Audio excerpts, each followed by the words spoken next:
Hey, what's up guys? Today I want to talk to you about the Nikon 28mm 1.8G prime lens and why this lens is freaking awesome. This lens has to be one of the most sharpest lenses I have ever used. Its center to edge to far extreme edge corners is extremely sharp. There is not much to say bad about this lens. It's just fantastic. It's phenomenal. Now, I don't really care so much about my corners of my photos. I mean, not many people really go straight to the corners and, oh, it's got some chromatic aberration or it's not so sharp.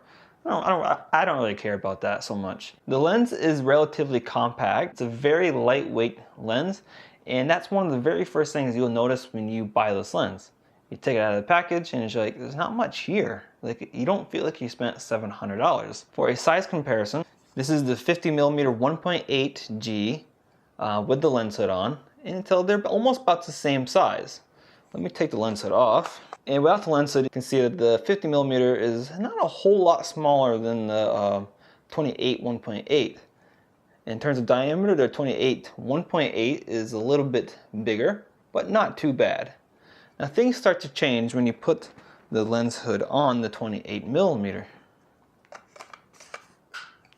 Definitely made a significant difference in size. You know, it's not a really big deal, considering if you use the lens hood on the 50mm, it's not a whole lot bigger. Now in terms of autofocus speed, the 28mm is just as good as the 50mm. The focus speed is fine. There's nothing to write home about. It could be faster, considering this is a more of the professional lenses because it has a gold ring around it. I don't know what that means. One other thing is that the gold ring usually signifies that the lens has ED elements. This does not have an ED element, and I believe this is the first gold ring Nikon lens to not have an ED element. But I don't know if that's true or not, if the gold ring actually signifies that the lens has an ED element.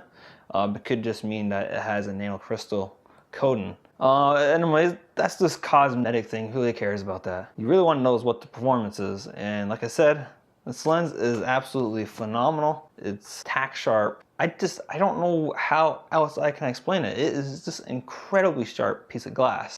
Even though it's 28mm, having the 1.8 aperture, this lens can focus pretty damn close, and you really can get some background separation.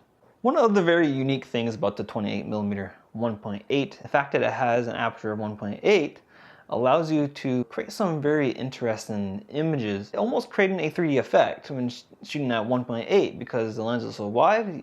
It's really unique, and I think that's something very cool about this lens.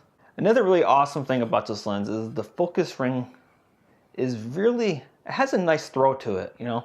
It just moves really good, and it's very precise, meaning this lens would be absolutely incredible for shooting video with. And I think that's what Nikon was trying to do with this lens, is really market this lens toward videographers, people who make production videos. And also 28mm is a very common cinema focal length as well.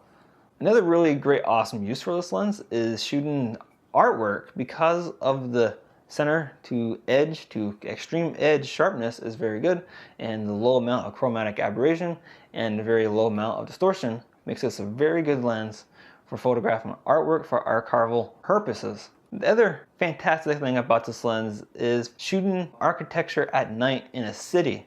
Because of it being a 28mm lens, the focal plane is a little bit wider than say a 35 or a 50mm. So theoretically, you can shoot this lens at 1.8 and get the majority of your subject in focus, which is pretty awesome. The things that turned me off was the lens is a little bit big for what I wanted it to do.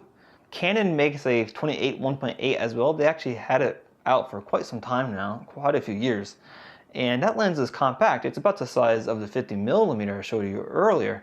I don't know why Nikon made this lens this size. I originally bought this lens to use it as a general purpose walk around prime lens to just kind of have fun with. For the type of photography that I do, the 28mm lens just was not practical for me. I tend to shoot wider than 28, so that's why I have the 16-35, and I also had this 28-75 Tamron, this 28mm, and also my Samsung Galaxy S7 also has an equivalent 28mm lens. So really I have a lot of options when it comes to shooting the 28mm focal length. I don't have any of that as fast as this, but for what type of photography that I do, which is usually nature, landscape, type stuff, I'm just as happy with my 16-35 with the constant aperture of f4, using the VR and a high ISO on my D610 and a slower shutter speed is going to give me very similar results to this. Well, this lens costs $700 brand new. I think it's overpriced for what it is. I think the image quality is absolutely phenomenal. The build quality definitely could have been better. If you are considering buying this lens, which I do recommend, it's fantastic. I would recommend buying this lens used. Save yourself some extra bucks. Buy it used, pick it up from eBay or B&H Photo used department or any other used departments at camera stores.